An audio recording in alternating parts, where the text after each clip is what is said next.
Tell me about yourself. Hello, sir. First of all, I would like to thank you for giving me opportunity to introduce myself. My name is Gaurav Kumar. I am 20 years old. Basically, I belong from Vaisali, a district in Bihar, which is a place known as the birthplace of Mahavir Swami. And currently, I am staying at Hanuman Nagar, Patna. Let's talk about my education qualification. I have passed my 10th and 10 plus 2 from St. Paul High School, and right now I am pursuing graduation from AN College Patna, and also I am taking class at KYP class and test, which is running under BSDM.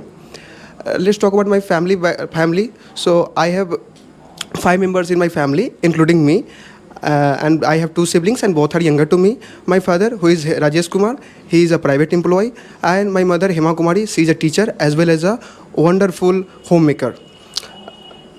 And I am a self-dedicated, hardworking, and self-motivated person. If you talk about my hobby, so in my pastime, I used to read newspaper and listen to my favorite music. That's all. Thank you. Have a nice day. Yes. Thank you. Very good.